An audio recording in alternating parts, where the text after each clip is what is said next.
방송에서 제공하는 투자 정보는 투자 판단에 대한 조언입니다. 방송에서 제공하는 주식의 가치, 가격 상승 및 가격 하락에 대해서는 방송사에서 보장하지 않습니다.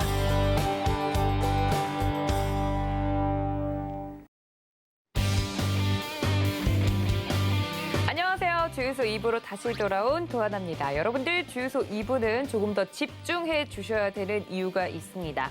방송 말미에 위원님들과 함께 이야기를 나눌 히든 종목을 맞추시는 분들 한해서 추첨을 통해서 저희가 이번 달 17일에 있을 시크릿 강연회에 대한 초청장을 안내를 드리고 있지요. 이 부분을 노리시고 대체 위원님들이 가지고 오시는 오늘의 종목이 어떤 종목인지 맞추겠다 이런 분들 굉장히 많으실 것 같은데 여러분들 꼭 이 17일에 있을 시크릿 강연회가 정말 이 인원수가 제한되는 강연회이기 때문에 여러분들 표를 드리고 싶어도 몇 개 남지 않았습니다. 이 초청장의 주인공이 되고 싶으신 분들 2부 끝까지 함께 하시면서 종목을 맞춰주시면 좋을 것 같고요. 그리고 이어지는 주유소 3부에서는 종목 상담도 진행될 예정입니다. 전화, 문자 활짝 열어두고 미리 2부부터 받기 시작할 테니까요. 전화 023153-1611, 1612번, 문자는 받는 사람의 샵 0082번 적으셔서 종목명과 매수가 비중 지금 바로 적어서 보내주시면 됩니다.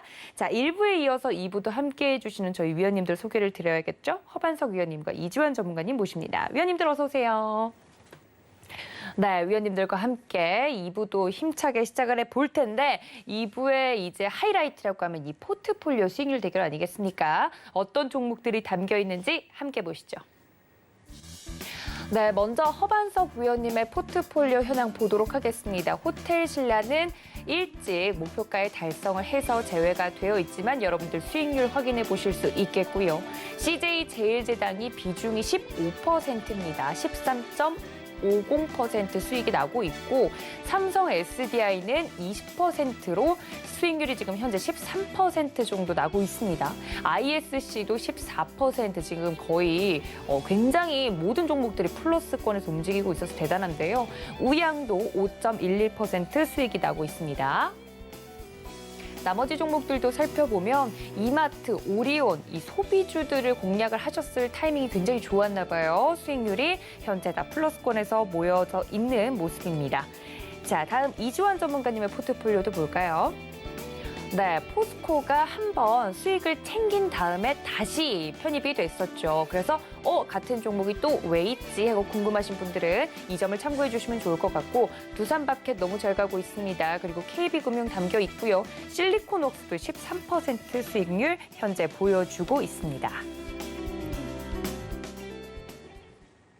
자, 이렇게 포트폴리오 현황을 보시니까 어떤 종목들이 담겨 있는지 감이 좀 오시죠? 기억을 해주시면 좋을 것 같고 사실 저희가 시작하기 전에 그런 얘기를 했습니다. 이 포트폴리오 수익률이 이대로만 따라와서 전문위원님들이 말씀해 주신 종목들에 대해서 따라오기만 하셨어도 지금 수익이 굉장히 잘 나고 있을 것이다라고 이야기를 하면서 그리고 저희 서울경제TV가 정말 공명정대하죠. 예, 정말 공정하고 투명한 포트폴리오 운영으로 유명해서 위원님들이 좀 건의를 할 정도로 이 정도 매수가 한 50원 차인데 한호가 차인데 그냥 넣어주세요 하는 분들이 있는데 저희는 굉장히 투명하고 공정하게 포트폴리오를 운영하고 있기 때문에 이 수익률이 굉장히 현실적인데 이 정도 수익률이 나는 것도 지금 어려운 시장인 게 사실입니다. 이 점까지 여러분들이 좀 참고를 해주신다면 위원님들 지금 현재 수익률이 대단하다는 점 감이 오실 것 같고요. 그리고 이 포트폴리오 내에 히든 종목이 있다가 어떤 종목이 또 편입이 될지 힌트를 드릴 예정이니까 끝까지 함께 하시면서 종목에 대해서 맞춰주시는 것도 여러분들 잊지 않으셨으면 좋겠습니다. 자, 이렇게 포트폴리오까지 보고 왔으면 본격적으로 종목 진품 명품으로 넘어가도록 하겠습니다. 오늘은 어떤 종목들이 접수가 됐을지 함께 볼까요? 아까 일부에서도 이야기를 살짝 했었던 대우건설 올라와 있고 이지바이오, 동양철관, 녹십자셀 그리고 한국토지신탁 다음 종목 보면 게임빌, 롯데제과, 아모레퍼시픽, 아이진, 하이브까지 이름을 올렸네요. 여러 가지 종목들이 역시나 접수가 됐는데 어떤 종목을 첫 번째로 볼까요? 함께 보죠. 네, 롯데제과 올라왔습니다. 이 종목 어떤 분이 먼저 봐주실까요? 네, 롯데 제가 먼저 예. 두 분이 오늘 또 같이 준비해 주셨군요. 그 진품 명품을 뭐 위원회가 상의하고 정하는 게 아니라 여러 가지 종목들 중에 그래도 무엇인가를 할까를 개별적으로 선정을 해서 방송국에 도착을 해보면 이지환 위원님과는 지속적으로 한 종목 정도는 저도 꾸준하게 좀 봤는데 뭐 매수가나 감정가가 거의 대동소이한 느낌을 받고 있어서 네. 아 그래도 제가 위원님을 잘 따라가고 있구나라는 생각을 심심치 않게 하고 있었습니다. 예, 두 분의 케미가 정말 예. 네, 그럴 때마다 기분이 좋습니다. 저는. 예. 롯데제과를 보면 뭐 상승이 많이 나왔습니다. 상승이 많이 나왔는데 그럼 최근 이슈가 어떤 게 있을까를 좀 살펴보니까 롯데 하면은 껌이죠. 롯데하는 껌인데 그리고 그런가요? 또 예. 빼빼로도 있고요. 그리고 맛있죠. 초콜릿도 있고 아, 그리고 뭐 또 하나 뭐 껌 중에서도 뭐 휘바 이런 껌도 많은 것 아, 같습니다. 여기 거군요. 아, 네. 예. 그렇게 되면 광고를 누가 하는가가 오늘은 눈에 확 들어왔습니다. 함부로 입에 올릴 수 없는 BTS를 네, 광고 모델로 네, 휘바 했습니다. 예. 그래서 이제 동유럽 쪽에 이 껌 어떻게 더 광고하고 매출을 높일 수 있을 것인가? 네, 지금 PD님께서 휘바에 꽂히신 것 같은데. 예. 네. 아무튼 그런 부분들이 앞으로 매출에 얼마만큼의 도움이 될 것인가? 네, 아미 여러분들께서도 휘바 네, 하실 수 있을 그렇죠. 것 많이 같습니다. 사실 것 같아요. 그렇습니다. 전 세계에서 이 BTS가 무언가를 한다라고 하면 어마어마한 부분이기 때문에 뭐 광고 모델료를 얼마만큼 지급을 하는지 알 수는 없으나 단기 모멘텀 또는 장기 모멘텀까지도 휘바는 화이팅일 것 같습니다. 1분기 실적을 살짝 보면요. 1분기 실적은 뭐 전년 대비 1.2% 정도 매출액 상승을 했고요. 영업이익은 41% 상승을 했으나 이 부분이 2020년도와 비교하는 게 아니라 2019년도와 비교를 좀 해보시면 좋겠다라는 말씀을 누누이 드리고 있었습니다. 그러면 19년도에 매출액이 2조 930억 원 정도 나오고 있는데 올해는 2조 1,300억 원 정도까지 2019년도를 넘어선다라고 보여지고 여기가 끝인가를 늘 말씀을 드려왔었죠. 매출액은 올해, 내년, 후년까지도 뭐 2에서 4% 정도 증가를 할 수 있다. 그리고 영업이익 같은 경우에도 2019년도에는 970억 원, 20년도에는 1,126억 원, 올해는 1,400억 원, 내년도 1,560억 원, 후년도 1,700억 원까지 좀 증가를 해 나가는 그런 모습입니다. 그리고 올해 단기 순이익이 조금 시프트업을 해서 400억 원대에 머물러 있던 19년도, 20년도에서 올해는 740억 원, 내년도 880억 원, 후년도 980억 원까지 롯데제과의 이익 모멘텀은 좀 증가세다라고 좀 보여질 것 같습니다. 그러면 단기적으로 이 바닥 권역이 일부 지난 이후에 상승이 조금 나왔죠. 그러면 상승 추세를 어떻게 그릴 것인가를 살펴봤을 때 이러한 흐름들이 추가적인 하락이 121선까지 나오지만 않는다면 재차 반등이 나와줄 수 있는 위치가 아닐까 기술적으로 좀 보여지는데 최근에 수급적인 측면에서는 여기가 바닥입니다라는 시그널은 아직까지는 보여지고 있지는 않습니다. 오늘 연기금이 일부 이제 매수를 해준 모습들이 보이기는 하지만 아직까지 조금은 하방이 열려 있을 수도 있다라고 말씀을 좀 드려보고 싶고요. 그 하방은 차트 흐름상으로는 13만 5,500원 정도까지도 열려 있다라고 좀 보여질 것 같고 1분기 호실적 이후 높아진 시장 기대치가 2분기에도 이어질 수 있을 것인가를 포인트를 좀 삼아 보시면 좋을 것 같습니다.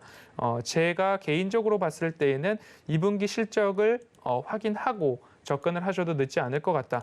충분히 쉴 만큼 쉰 다음에 접근을 해도 오히려 가격적인 전략 우위를 선점하기 위해서는 어느 정도 조정이 다 마감이 됐구나라는 시그널을 받은 다음에 들어가도 좋을 것 같다라는 말씀을 드리고 싶고요. 뭐 해외 시장 쪽으로는 환율 영향도 조금 부정적이고 원가 부담들이 있죠. 그리고 코로나 재확산 이슈 때문에 팔로에 있어서도 조금 부정적일 수도 있다라고 좀 보시면 좋을 것 같습니다. 하지만 장기적 관점에서는 실적 개선세는 이어질 수 있다라는 포인트가 나오고 있는 만큼 충분히 쉬고 나서 매수를 하고 바닥 시그널이 조금 나왔을 때에 접근을 해도 늦지 않을 것 같다라고 정리를 해볼 수 있을 것 같고요. 네. 오늘 종가가 13만 9,500원의 종가가 형성됐습니다.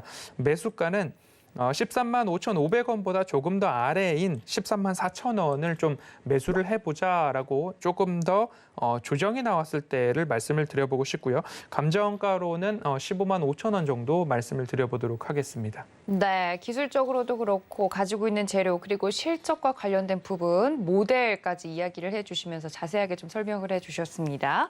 이지원 전문가님도 롯데제과를 함께 준비해 주셨다고 하니까 이야기를 좀 같이 들어보면 좋을 것 같은데, 아니 두 분 저번에도 계속 이야기했지만 저 빼고 노란 톡방 있으신 거 아니시죠?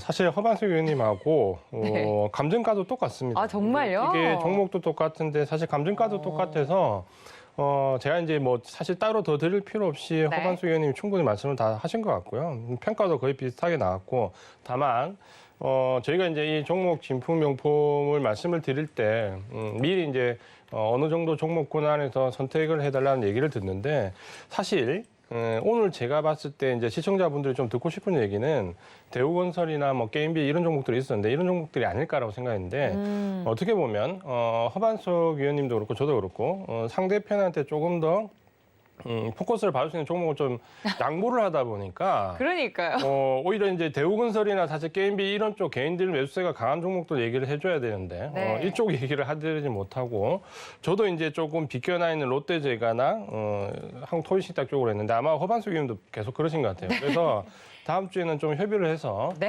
핵심 종목에 접근할 수 있도록 말씀을 좀 드리겠습니다. 네, 두 분 이렇게 배려가 넘쳐서 사실 뭐 진짜 개인 투자자분들이 많이 좀 들어가 있는 종목군들 혹은 이슈를 받는 종목군들을 또 상대방이 하겠지. 나의 파트너를 좀 더 빛내주는 난 안개꽃 같은 사람이 돼야겠다라고 하시다가 두 분 다 안개꽃이 돼서 지금 꽃이 없는 그런 느낌이라서 두 분의 또 이렇게 착한 마음이 오히려 제 상대를 좀 빛내줘야겠다는 마음이 오히려 지금 주요한 종목들에 대해서는 이야기를 못한 부분이 좀 아쉽다 이야기를 해주셨는데 아닙니다. 훈훈합니다. 저는 굉장히 좋다고 생각하고요. 롯데제과에 대해서 두 분의 의견이 일치하셨다고 하니까 그럼 정리하고 넘어가도록 하겠습니다. 네, 감정서 받아보겠습니다. 종목 진품 명품 롯데제과 허반석 위원님께서 먼저 이야기를 해주셨는데요. 두 분의 감정가가 같습니다. 중기 감정가 15만 5천 원 라인 말씀을 해주셨고요. 한 줄 정리도 들어볼까요? 충분히 쉬고 다시 갈 수 있다 말씀을 드렸습니다. 2분기 실적을 본 다음에 대응하자고 말씀을 드렸고요. 이지원 전문가님의 감정서도 확인해 볼까요? 네, 가격이 정말 똑같네요. 단기 감정가 15만 5천 원 말씀드렸고요. 한 줄 정리는요. 눈높이 낮춰야 라고 적어주셨습니다. 네, 눈높이를 낮춰야 된다는 건 제가 이제 한 줄 정리로만 듣다 보니까 와닿지가 않는데 눈높이 낮춘다는 게 무슨 뜻인가요, 전문가님? 그 이제 허반수 위원님 말씀하신 내용이고 단기로는 뭐 좋은 포트도 있지만 지금 현재 단기적으로는 추세가 하방이 지금 들어와 있고 아무래도 지금 좀 전에 이제 말씀하셨던 부분 대부분이고, 또 한 가지는 롯데제과가 조금 포커스를 맞췄던 부분이 아이스크림 관련된 부분에서 해외 매출입니다. 이제 이 부분이 사실 코로나19로 어느 정도 막혀 있기 때문에 그 부분 때문에 아무래도 조금 더 더딘 부분도 있고, 전체적으로 허반수 위원님 말씀하신 대로 이 종목은 조금 천천히 눈높이를 좀 낮춘 상태에서 봐도 되겠다. 이렇게 말씀을 드리겠습니다. 알겠습니다. 그 약간 목표가를 조금 보수적으로 보는 것이 좋겠다. 눈높이를 낮추면 좋겠다라고 이야기를 해주신 것 같습니다. 혹시 이 부분에 대해서 궁금하셨던 분들은 참고해 주시면 좋을 것 같고, 자 그렇다면 두 분이 일치해서 하나의 종목을 봤으니까 다음 종목 기다리고 있다고 하네요. 함께 볼까요? 네, 한국토지신탁 이름을 올렸습니다. 이 종목 누가 봐주시나요? 네, 한국토지신탁은 제가 말씀을 드리겠습니다. 예. 최근에 이제 한국토지신탁이 3월 달에 한번 급등을 했었거든요. 급등을 하면서 시장의 주목을 살짝 좀 받았습니다. 사실 이 종목은 펀더멘탈상의 변화가 거의 없는 종목인데 외국인들 수급이 상당히 매도 쪽으로 들어왔고 개인들의 매수세가 좀 들어왔던 부분인데 이때는 이제 조금 외인과 기관들의 단기 매수세가 유입되면서 주가가 조금 급등을 했었습니다. 지금도 이제 기대감을 가지고 조금 보실 수 있는데 이 종목은 오늘 이제 말씀드리는 이유가 상당히 좋아서 매수를 해야 된다라기보다는 지금 현재 가격대가 그렇게 싸지 않다라는 부분을 말씀을 좀 드리려고 합니다. 그러니까 이 종목은 우리가 알고 있는 대로 이제 토지와 관련된 신탁이 원래 주 업무였는데 최근에는 기업의 체질이 조금 변하고 있습니다.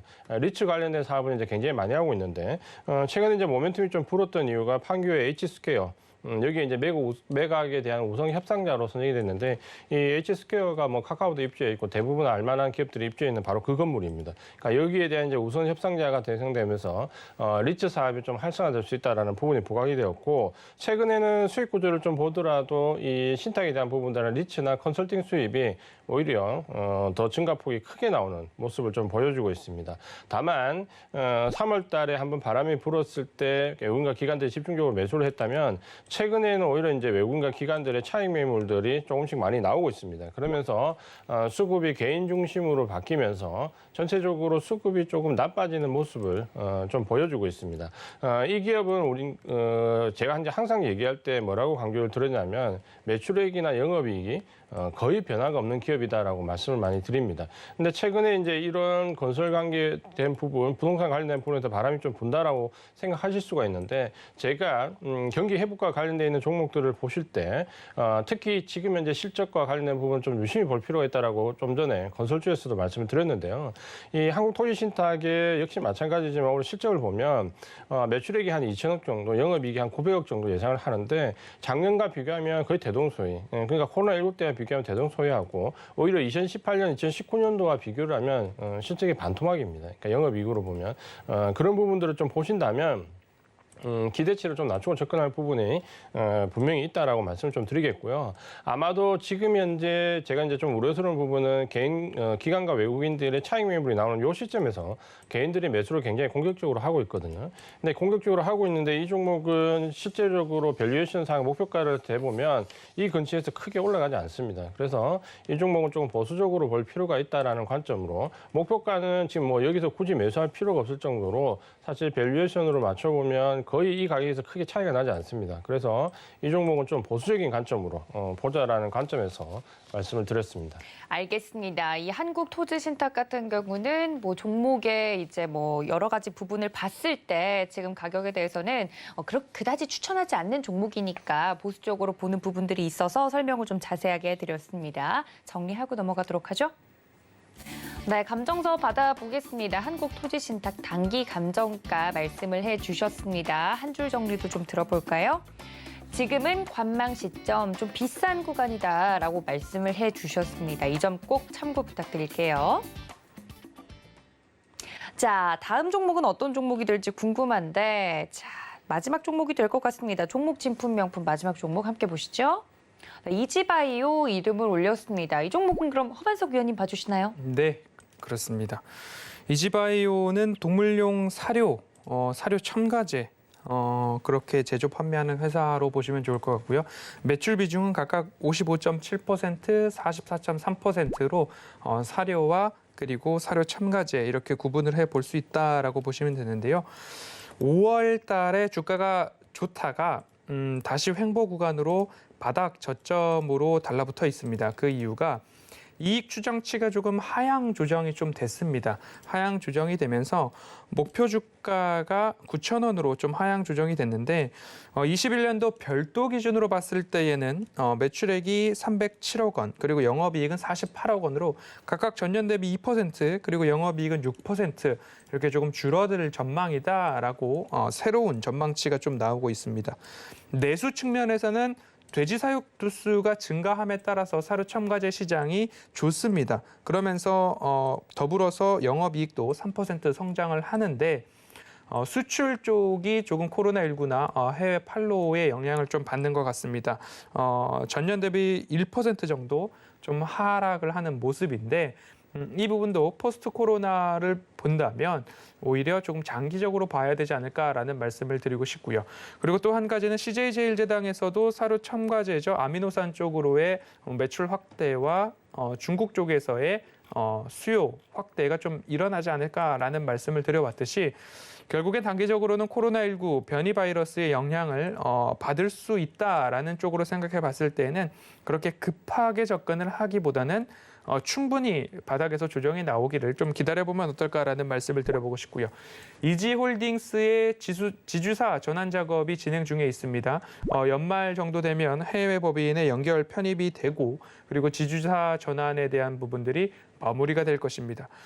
그중에서 그룹 내에서 이지바이오가 이제 배당에 있어서는 중추적인 역할을 할 수가 있을 텐데 편입 시에 배당 성향 상향이 조금 기대가 될 수 있는 부분들도 한 가지의 포인트라면 포인트로 짚고 넘어갈 수 있을 것 같습니다. 그렇기 때문에 일시적으로 부진했던 1분기 코로나19에 대한 영향이 언제까지 이어질지가 조금 관건일 것 같습니다. 그 부분만 좀 주의를 해보면 좋을 것 같고요. 하반기로 갈수록 실적은 지금보다는 좋아질 것이다. 하지만 이익 전망치는 한번 하향 조정됐으니까 그 하향 조정된 전망치에 맞춰서 미래 전략을 좀 삼아보면 어떨까라고 생각이 드는 기업이었습니다.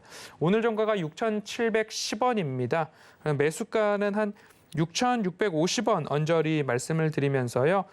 너무 욕심내기보다는 실적이 나오거나 추가적인 이슈가 조금 나왔을 때에 상승이 주어진다라고 한다면 직전 고점 언저리 부분이 될 것 같습니다. 약 8,500원 언저리 정도까지 한번 공략을 해보신다면 그 구간에서 수익 실현도 가능하지 않을까라는 말씀 드리도록 하겠습니다. 네, 이지바이오 자세하게 이야기를 해주셨습니다. 정리하고 넘어가도록 하죠.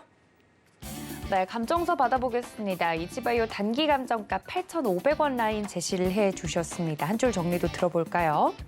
네, 일시적으로 부진했던 1분기 하반기 실적이 개선된다면이라고 정리를 해주셨습니다. 여러분 이 점까지 참고를 해주시면 좋겠네요. 네, 두 분께서 이제 너무 서로를 위하시느라 오늘의 약간 특징주들을 미루게 된 그런 사태가 벌어져서 대우건설을 한번 보고 넘어가면 좋을 것 같습니다. 이 대우건설 같은 경우는 오늘 매각 절차가 좀 예상하지 못한 방향으로 흘러갈 것 같다라는 이슈가 나오고 있는데 매각이 만약에 된다면 뭐 순위권의 변동이 있을 것이다 뭐 이런 이야기가 나왔다가 지금 재입찰에 들어가게 생겼나 봐요. 개인 투자자분들이 이 이슈에 많이 끌려서 이 종목을 보고 계신 것 같은데 대우건설 어떻게 보시나요, 전문가님? 사실 제가 이런 경우는 저도 주식을 오래 했는데 네. 흔치 않나요? 흔치 않는 경우가 아니라 처음 보는 것 같아요. 보통 네. 매각 입찰가가 낮아서 재입찰을 하는 경우는 있지만 네. 매각 입찰가가 높아서 재입찰을 하는 경우는 제 경험상 처음 본 것 같아요. 그러니까 이게 저도 굉장히 황당한 이유인데 먼저 이제 대우건설의 펀더멘탈을 얘기하면 이전에 고모아시아나 그룹을 갖다가 다시 산업으로 되돌아간 이후에 호반건설 입찰을 참여했다가 포기하면서 우여곡절을 많이 겪었는데 이후에 이제 여러 가지 산업은행과 함께 컨소시엄을 구성했던 부분에서 사실 펀더멘탈 개선이 상당히 이루어졌습니다. 그래서 지금 현재 대우건설은 지금 현재는 건설 경기가 좀 좋아졌지만 이전에 건설 경기가 어려울 때도 실적이 어닝 서프라이즈를 기록하면서 펀더멘탈을 꾸준히 높였습니다. 그러면서 이제 매각을 좀 준비하고 있었는데 지금 이제 오늘 나온 뉴스가 거의 중공에서 이제 입찰을 받아서 거의 끝났다라고 저도 생각을 했는데 네. 최근에 이제 다시 나온 뉴스가 저녁 때 이후에 보면 이제 매각을 다시 진행한다라는 뉴스가 나왔습니다. 이유가 입찰 가격이 1위와 2위의 차이가 너무 많이 난다. 5천억대 이상 나기 때문에 다시 재입찰을 하겠다라는 부분인데 사실 이제 이해가 잘 되지 않는 부분은 분명히 있습니다. 그러니까 입찰가가 낮아서 재입찰을 하는 경우와 뭐 입찰가가 높아서 재입찰을 한다라는 경우는 굉장히 황당한데 결국은 제가 봤을 때 아마 이번에 입찰을 받았던 중흥 쪽에서 2위와의 입찰 가격 차가 5천억 이상 나는 걸 보고 아마도 이 입찰을 포기하려는 의사를 보이지 않았을까라는 좀 합리적인 의심을 좀 해볼 수 있고요. 그래서 결국에는 산업은행도 다시 재입찰이라는 카드를 꺼낼 수밖에 없었지 않았나라는 부분이고 이 부분이 이제 다시 중흥가의 단독으로 입찰 가격을 낮출 수 없기 때문에 다시 재입찰이라는 방법을 쓰는 것 같은데 이렇게 되면 차후에 이제 예를 들어서 중공이 낮은 가격으로 입찰을 받으면 모르겠지만 예를 들어서 DS 네트워크스 컨소시엄이 입찰을 받는다든지 이렇게 해버리면 상당히 잡음이 많이 생길 것 같습니다. 그래서 지금 현재 대우건설은 이번 매각을 두고 상당한 논란이 좀 벌어질 여지가 있고 재입찰이라는 과정을 거친 이후에 매각이 된다 하더라도 이 부분이 상당히 시장에서 받아들이기 힘든 부분이 될 수 있습니다. 그래서 최근에 대우건설은 이 매각 이슈를 가지고 개인들이 굉장히 많이 접근을 했었습니다. 수급적으로 본다면 최근 한 1개월 동안 개인들이 한 1,700만 주 이상 매수를 했고요. 특히 이제 기간이 차익 매물로 굉장히 많이 쏟아냈는데 결국에는 지금 현재 대우건설은 이 매각 이슈로 고점권에서 개인들만 물려있는 모습이 좀 돼버렸습니다. 특히나 이제 오늘 그 장마감 이후에 이 뉴스가 나왔기 때문에 내일 시장에 조금 충격을 줄 수 있는데요. 일단은 펀더멘탈 상의 변화 변화는 아니기 때문에 단기적인 충격은 좀 견딜 수 있겠지만 만약에 이제 매각과 관련된 이슈가 계속해서 잡음이 좀 불거진다면 주가는 제가 봤을 때 고점 차익 매물이 이미 기관들의 매물이 나왔기 때문에 상당 기간 동안 가격 조정 이후에 기간 조정을 조금 받을 수 있습니다. 그러니까 이런 부분들을 좀 감안하시고 보유하고 계신 분들은 물론 보유를 하셔야 되겠지만 신규로 접근하시는 분들은 좀 신중하게 결정하실 부분이 필요하겠다. 이렇게 말씀을 드리겠습니다. 네, 입찰 가격이 또 높아서 유찰이 된 것 같다라고 지금 좀 합리적 의심을 하고 있는데 이 점에 대해서 오늘 또 이슈가 됐었기 때문에 대우건설도 함께 말씀을 드렸습니다. 자, 여러분들 이러한 정보들 노란톡 통해서 또 받아보실 수 있습니다. 이런 나도 내가 가지고 있는 종목도 종목 진품 명품에서 감정가를 받고 싶다 하시면 노란톡 들어오셔서 접수를 해주시면 됩니다. 서울경제TV 주유소 검색하시고 들어오시거나 QR코드 통해서 입장 가능하니까 지금 바로 참여를 해주시면 좋겠고요. 잠시 뒤에 있을 위원님들이 공개해 주실 이 히든 종목을 맞춰주시는 분들 한해서 이번 달 17일이죠. 시크릿 강연의 초청장을 추첨해서 보내드릴 예정입니다. 인원이 제한되어 있는 오프라인 강연회이기 때문에 이 부분은 여러분들 참고를 하셔서 추첨을 통해서 이 행운의 우리 주인공 분들에게만 초청장을 드린다는 점, 그러려면 오늘 힌트를 잘 듣고 히든 종목을 맞춰 주셔야겠죠. 노란톡에 들어오셔서 이 히든 종목을 확인해 보실 수 있으니까 미리미리 입장해 주시면 감사하겠습니다. 자, 그렇다면 이제 다음은 이제 포트폴리오 이야기를 하기 전에 주유소 운영 원칙부터 함께 봐야겠죠. 함께 보시죠. 네, 저희가 시청자분의 바닥난 포트폴리오를 접수를 했죠. 기존 종목들을 정리를 시켜드리고 위원님들의 종목으로 포트를 운영하고 있습니다. 종목은 최대 8개까지 포트에 편입이 가능하고요. 제시된 손절가와 목표가가 터치가 되면 포트에서 자동 제외됩니다. 수익률 산정 기준은 종가로 하도록 하고요. 주유소 노란톡에 들어오셔야만 편입 종목을 확인해 보실 수 있습니다. 방송에서는 힌트만 나간다는 점, 그리고 포트 복구 후에는 위원님들의 개인 포트로 전환이 됩니다. 자, 다음은 얼마나 복구가 됐는지 함께 볼까요? 네, 먼저 허반석 위원님의 복구 현황입니다. 삼성 SDI가 또 반등을 해주면서 복구 금액이 확 늘어난 느낌인데요. 이제 얼마 남지 않은 것 같습니다. 목표 금액을 향해서 달려가는 모습 확인해 보실 수 있습니다. 이주환 전문가님의 복구 현황도 보겠습니다. 네, 이미 수익을 좀 챙긴 부분이 있어서 평가 잔액 부분에서 차이가 있다는 점까지 확인을 해주시면 좋을 것 같습니다. 자, 이제는 본격적으로 포트폴리오 내에 편입이 될 히든 종목에 대해서 이야기를 해볼 텐데요. 자, 일단 오늘 각각 준비해 주신 종목이 있지 않습니까, 두 분? 이 두 종목에 대해서 난이도를 좀 이야기를 해준다면 내 종목은 오늘 히든 종목 들었을 때 맞출 수 있을 것 같다, 아니다가 좀 나오지 않습니까? 난이도로 따지면 상중하 중에서 어느 정도일까요? 이주원 위원님 어느 정도일까요? 계속해서 난이도를 상으로 들여가지고 여론이 너무 안 좋아서 오늘은 들으면 바로 알 수 있는 난이도 하를 가지고 나왔습니다. 아, 거의 약간 연습 문제 수준의 좀 쉬운 난이도를 준비를 했다. 그러니까 허반석 위원님은 어느 정도일까요? 지난주부터 변별력을 좀 높여가고 있습니다. 네. 아침 네. 방송 작전 리포트 시간에 수요일 종목을 목요일에 또 말씀을 드렸더니만 첫 번째 투자 포인트입니다라고까지만 말씀을 드렸는데 정답을 맞추시는 분들이 발생을 하고 있어서 위원님들 팬분들은 이제 종목 현황을 좀 많이 알다 보니까 그렇죠. 오늘 지난주도 그렇고요. 지난주보다는 조금 더 어렵습니다. 변별력을 조금씩 높여서 특히나 상품이 있다고 하니까 오늘은 상 정도로 좀 해봤습니다. 알겠습니다. 이게 두 분이 또 이런 것도 잘 맞는 것 같아요. 한 분이 어렵게 내시면 이제 한 분이 또 쉽게 내주셔야 이 시청자분들이 너무 무력감에 빠지지 않도록 두 분이서 난이도 조절을 해주시는 모습입니다. 자, 그렇다면 바로 이어서 허반석 위원님 투자 포인트 첫 번째 무엇일까요? 어렵다고 하니까 먼저 들어보겠습니다. 21년도 흑자 전환하는 기업입니다.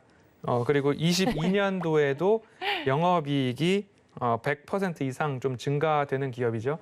그러니까 결국엔 실적 면에 있어서 피크 아웃이 아니라 올해도 좋아지고 내년도 좋아지고 후년도는 아직 모르겠습니다. 그러면 올해는 피크 아웃이 아니다라는 부분으로 투자 포인트를 하나 말씀을 드릴 수 있을 것 같습니다. 네. 지수가 신고가이기 때문에 이 종목뿐만 아니라 여러 종목에 있어서 올해가 피크 아웃인가 하면 언제쯤이 주가에 있어서도 피크일까라는 것들을 지속적으로 고민하고 생각하고 언제 나는 수익 실현을 할까 초조할 수 있는 시간들이 점점 연말로 갈수록 다가올 수 있지만 올해가 끝이 아니라 올해도 내년도 후년도 좋아지는 기업들을 포트폴리오에 담아 놓으신다면 차라리 시간이 빨리 갔으면 좋겠다라는 생각이 들 수 있는 종목들을 포트폴리오에 담아 놓으셔야 되는데 오늘 같은 종목에 있어서는 그렇게 장기적인 관점보다는 스윙 관점에서 그래도 저가 매력도가 있지 않나라는 생각에 기업도 수익이 좋아지고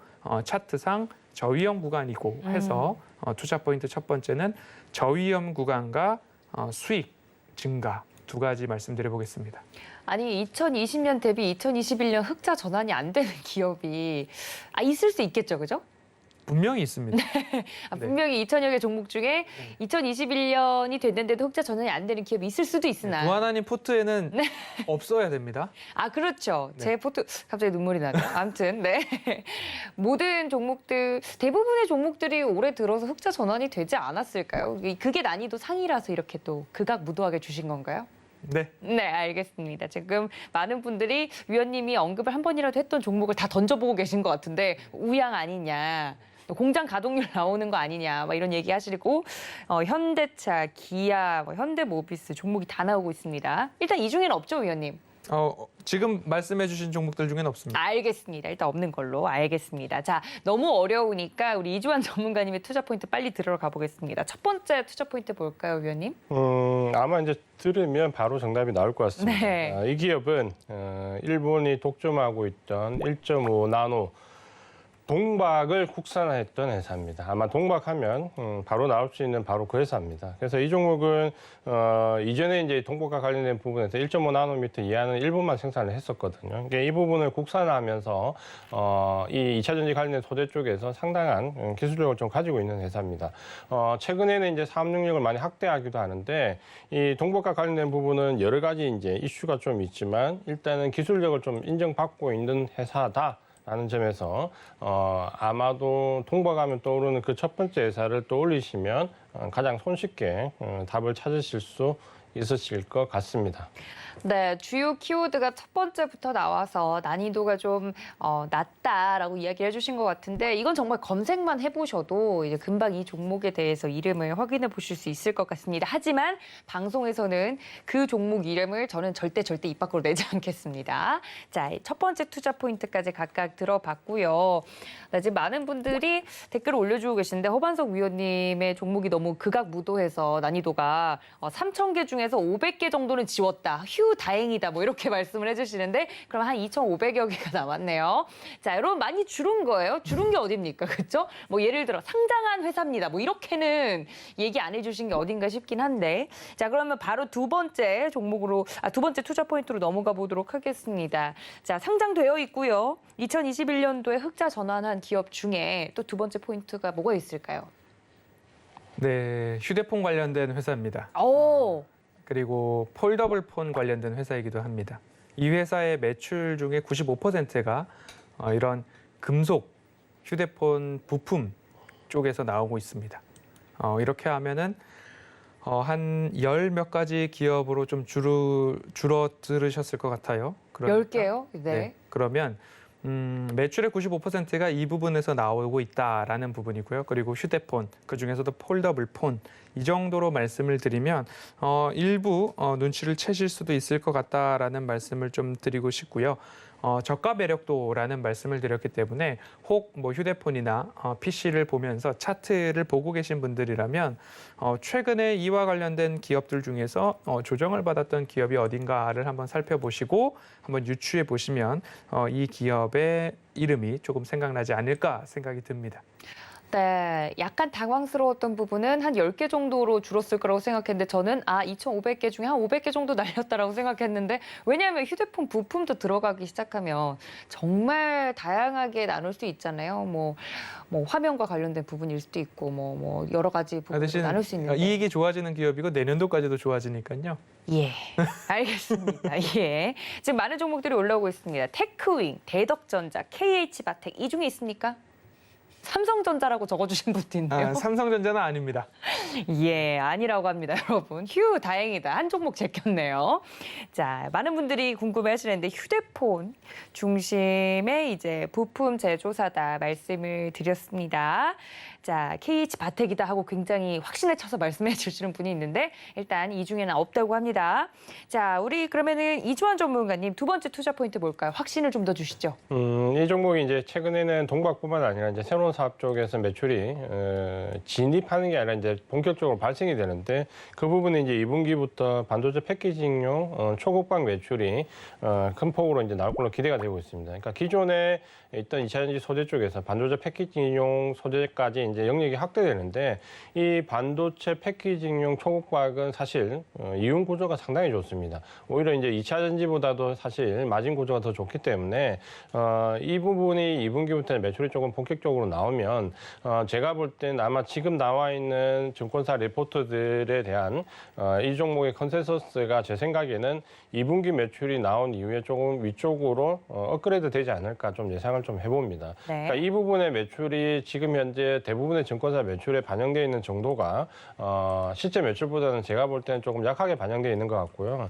그래서 아마 이 종목은 2분기 실적 발표가 나오면 오히려 주가가 한 번 더 레벨업이 좀 될 수 있습니다. 그런 면에서 문어발식 확장이 아니라 이 종목이 가지고 있는 기술력을 바탕으로 해서 충분히 마진을 좀 높일 수 있는 쪽으로 영역을 확대했기 때문에 이런 사업 확장은 상당히 긍정적이다라고 좀 보셔도 될 것 같고요. 네. 반도체 패키징용 초급방 매출에 대한 기대감이 있는 회사다. 이렇게 말씀을 드리겠습니다. 네, 2분기 반도체 패키징용 초급박 매출이 기대가 되는 회사다. 지금 많은 분들이 확신에 확신을 더하고 있는 것 같습니다. 하지만 종목명은 노란톡에서만 말씀을 드리는 걸로. 자, 지금 그러면 허반석 위원님이 두 번째 포인트까지 들어봤고 이번 세 번째 포인트를 남겨두고 있는데 우양이라고 굳게 믿으시는 분들이 이 종목이 핫도그 종목이 폴더블 폰까지 진출을 했냐며 우양일 거라고 굳게 믿어 의심치 않는 분들 계신 것 같은데 아닌가요, 위원님? 네, 우양 아닙니다. 네, 우양 아닙니다. 네, 우양의 아버지긴 하지만 우양은 아니라고 합니다. 그렇다면 세 번째 포인트 뭘까요? 기업에 대해서 자세히 뜯어다 보시면 이 기업은 2차 전지 관련된 사업도 하고 있고요. 그리고 신재생에너지로 불리고 있는 수소 관련된 사업도 개발과 실증 작업에 박차를 가하고 있는 기업입니다. 여러 가지 섹터가 지금 얽혀 있죠.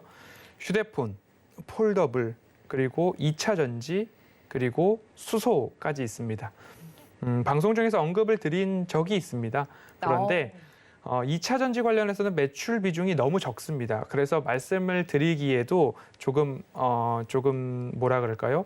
부끄러운 정도의 매출 수준이기는 하지만 그래도 이 기업이 우리는 이 사업을 하고 있습니다라고 홈페이지에 떳떳하게 딱 적어놨습니다. 2차 전지라고? 네, 그렇습니다. 네. 그리고 그 2차 전지의 부품이 삼성 SDI로 가고 있다라고도 딱 했습니다. 하지만 매출 비중은 1% 내외라는 점이 굉장히 아쉬운 부분이죠. 그리고 미래 먹거리로 이제 수소 사업을 이제 실증 작업을 하고 있습니다. 뭐 이산화탄소와 뭐 메탄가스 등을 이 기술을 통해서 수소로 변환시키는 기술을 현재 실증 작업을 마쳤습니다. 그래서 이제 사업화, 모델화하고 있는 과정이다라고 보시면 좋을 텐데요.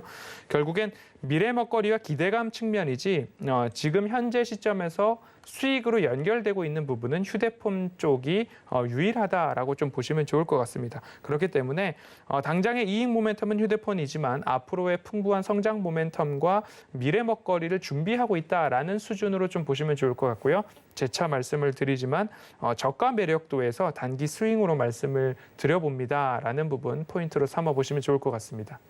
네, 2차 전지 수소까지 사업 영역을 확대하고 있다. 지금 모든 종목들 이름이 다 나오고 있습니다. 파트론, 명신산업, 덕양산업, 천보 아는 종목들을 다 말씀을 해주시는 것 같은데 저도 하나 얹어볼게요. 현대로템 아닌가요? 현대로템은 폴더블과 스마트폰이 없죠. 네, 그렇군요. 알겠습니다. 저도 그냥 던져봤습니다. 로봇까지 한다길래 혹시 가능성이 있나 해서 아니라고 합니다. 자, 지금 지금 많은 분들이 종목을 맞춰주고 계시는데 이 종목명은 절대 방송에서 입도 뻥끗하지 않습니다. 노란톡에 들어오셔야만 확인이 가능하니까 지금 바로 들어오셔서 정답을 확인해 보시면 좋을 것 같고요. 자, 이지환 전문가님, 마지막 투자 포인트 무엇일까요? 결국은 이제 실적 기대감이죠. 네. 이제 7월 달에 들어오면 2분기에 대한 실적 기대감이 나올 수 있는데 좀 전에 말씀드린 대로 이 종목은 우리가 알고 있는 것처럼 사실 동박과 관련된 부분은 2분기에 쇼테이지가 좀 났습니다. 그래서 이 부분에 대한 기대감도 좀 있고 그리고 이제 제가 좀 전에 말씀드렸던 이 반도체 패키징 분야에서의 초급화 매출이 대부분의 증권사들이 실적 산정에서 좀 누락이 됐었습니다. 근데 6월 달에 나온 그 미래에셋증권의 레포트가 최근에 이제 가장 업데이트 됐는데 이 미래에셋 레포트에서 이 2분기 반도체 패키징 매출을 포함시키면서 목표 가격을 대거 상향 조정했습니다. 그러니까 아마 지금 6월 달에 나온 최근의 레포트가 이 부분 매출을 반영하면서 목표 가격을 업시켰기 때문에 아마도 이제 7월 이후 나오는 대부분 증권사 레포트들은 아마도 컨센서스를 상당히 위쪽으로 위쪽으로 올릴 것 같습니다. 그렇게 본다면 2분기 실적에 대한 기대감이 상당히 있는 종목 중에 하나다라고 좀 말씀을 드리겠고요. 그리고 이제 이 종목이 뭐 동박 관련해서 2차 전지 소재는 그동안 조정을 좀 상당히 크게 받았고요. 최근에는 2차 전지 종목들이 조금 반등을 주면서 모멘텀도 좀 살아나고 있습니다. 그런 점에서 이 종목을 뭐 장기간 오랫동안 보유할 수 있는 뭐 종목이다 이렇게까지 얘기하기는 조금 어렵겠지만 적어도 단기 중기로 보유하면서 수익 정도의 수익을 충분히 거둬낼 수 있는 종목이다라고 말씀을 드리겠습니다. 네, 역시나 2분기 실적 기대감을 가지고 있는 종목이다라고까지 말씀을 해주셨습니다. 자, 과연 종목을 맞춰주신 분들 중에 오늘 시크릿 강연의 초청장의 주인공이 나올지 기대가 되는데요. 종목 맞추신 분들 안에서 추첨을 통해서 드릴 예정이니까 지금 마구마구 맞춰주시면 되겠습니다. 자, 허반석 위원님의 종목은 오늘 난이도가 상, 그리고 이지환 전문가님은 나는 좀 쉽게 하 정도로 내겠다 말씀을 해주셨는데 맞췄는지 안 맞췄는지는 저도 방송에서 이야기하지 않겠습니다. 노란톡에 들어오셔서 여러분들이 직접 정답을 확인해 주시면 좋겠습니다. 자, 시간이 조금 남아서 위원님들과 함께 포트폴리오 내용 이야기를 조금 더 하면 좋을 것 같은데 아까 허반석 위원님의 포트폴리오 내에서 삼성 SDI 다음으로 또 수익이 좋았던 종목을 보자면 CJ제일제당이 있네요. 지금 많은 분들이 뭐 허테일신라, 허리온 이야기를 해주고 계시지만 CJ제일제당이 지금 또 톡톡히 한몫을 하고 있어요. 종목 리뷰 들어볼 수 있을까요? 네, CJ제일제당을 이제 차트로 바라봤을 때에 매수가를 40만 원을 말씀을 드렸었습니다. 40만 원을 이렇게 표현을 해놨는데요. 그러면 제가 40만 원을 말씀드렸던 부분 중에 포인트는 추세선을 그어본다면 이러한 추세선이 좀 나올 것 같습니다. 이 추세선 바닥에서 매수를 해볼 수 있겠다라는 말씀을 드렸고요. CJ제일제당 같은 경우에는 언택트와 컨택트가 모두 겸비된 기업이다라는 말씀을 드렸습니다. 뭐 만두 하면 이제 냉동만두 단일 품목으로 매출 1조 원을 돌파한 그런 부분에서 매출액 굉장히 좋고요. HMR 관련된 쪽으로 가정식 간편식이죠. 가정 간편식. 이쪽에서도 매출이 여전히 언택트에서 좋았습니다. 기대할 수 있는 부분 중에 하나는 한 번의 편리함을 느껴보았고 건강이나 맛 측면에서도 영양 측면에서도 괜찮다라고 판단이 된 소비자들은 꾸준하게 굳이 코로나 시대가 아니더라도 언택트 시절이 아니더라도 맛과 영양과 편리함이 있다라고 한다면 간편식이나 냉동식품 쪽에서의 매출은 꾸준히 이어질 수 있다라는 포인트 한 가지를 말씀을 드렸고요. 최근 공시 하나를 챙겨보면 슈완스죠. 미국 유통 채널의 미국 유통 채널의 확대를 위해서 슈완스의 지분을 가지고 있었는데 슈완스 지분 확대를 조금 더 하는 모습입니다. 그러면 이 슈완스의 지분을 확대했다라는 부분들은 슈완스에서 발생하는 매출을 조금 더 많이 이익을 조금 더 많이 CJ제일제당이 가져오겠다라는 쪽으로 이해를 해보시면 좋을 것 같고요. CJ제일제당의 자회사 중에 CJ대한통운이 있습니다. CJ대한통운이 이제 택배 파업 등에 대한 영향으로 인해서 단가 인상을 하는데 CJ대한통운의 실적이 그렇게 좋은 것만은 아닙니다. 하지만 한 가지 물류 쪽에서의 자회사 영역이 조금 더 실적이 개선된다면 장기적으로는 도움을 받을 수도 있는 영향이 없지는 않다라는 부분 한 가지 더 말씀을 드려보고 싶고요. 40만 원에 매수를 하셨기 때문에 앞으로는 일부 조정이 나오더라도 121선 기준으로 조정을 받는다 치면 43만 3천 원까지 조정을 받습니다. 현 구간 상태에서요. 그리고 61선까지 조정을 받는다라고 한다면 44만 원 언저리까지 조정을 받습니다.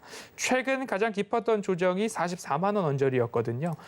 40만 원에 매수를 하셨다면 장기적인 관점에서 121선을 깨고 내려오지 않는 한 꾸준하게 우상향 추세는 유지될 수 있다라는 생각으로 이 종목을 처음부터 말씀을 드렸고요. 평행한 선을 그어서 어디까지 갈 수 있을까에 대한 부분들을 한번 체크를 해본다면 이러한 되돌림 자리가 조금 나올 것 같습니다. 그러면 다음 되돌림 자리에 있어서는 오히려 50만 원은 분명히 넘어갈 수도 있겠다라는 생각을 한번 가져보시고요. 목표가는 방송을 통해서 꾸준하게 AS 해드릴 예정이니까 장기적 관점에서 보유하시는 게 좋을 것 같습니다. 네, CJ제일제당 리뷰까지 들어봤습니다. 이지원 전문가님의 포트폴리오 내에서는 실리콘웍스가 지금 13% 수익률 나고 있네요. 계속 가져갈까요, 위원님? 실리콘웍스는 지금 현재 내용이 상당히 좋습니다. 특히 이제 2분기 실적이 디스플레이용 DDI가 가격이 1, 2분기에 이어서 지금 현재 2번 인상이 되었습니다. 그만큼 수요가 지금 공급을 넘어서 있는 상태고 지금 더할 나위 없이 좋다라고 보셔도 됩니다. 다만 이제 이 종목은 코로나19 때 이후로 보면 주가가 5배 올랐습니다. 그래서 이 종목을 장기간 보유해서 지금 현재 길게 가져가는 전략보다는 이미 주가가 5배 이상 상승을 했기 때문에 이 종목은 중기 종목으로 한 번 정도, 그러니까 한 번 정도의 사이클을 가지고 이익 실현하는 관점으로 말씀을 좀 드렸고요. 사명이 이제 LX 그룹으로 들어가면서 LX 세미콘으로 바뀝니다. 그러니까 기업 내용도 이제 반도체 관련 쪽으로 많이 바뀌는데 지금은 DDI를 가지고 2분기 실적을 제가 봤을 때는 일단 정점론으로 조금 보셔도 됩니다. 그러면 2분기 실적 발표가 가셔야 되기 전에 차익 실현하는 관점으로 말씀을 드리겠습니다. 네, 실리콘웍스 리뷰까지 들어봤습니다. 자, 여러분들 2부 마칠 시간이 더 됐는데요. 노란톡은 24시간 열려 있습니다. 서울경제TV 주유소 검색하시고 들어오시거나 QR코드 통해서 입장 가능하시고요. 이어지는 주유소 3부에서는 종목 상담이 이어질 예정이니까 미리 접수해 주시기를 바랍니다. 또 본 방송에서 제공해 드린 정보는 투자 판단에 대한 조언일 뿐 해당 주식의 가치나 수익률을 보장하고 있지 않다는 점까지 알려드리면서요. 저는 위원님들과 함께 여기서 인사드리겠습니다. 시청해주신 여러분 고맙습니다.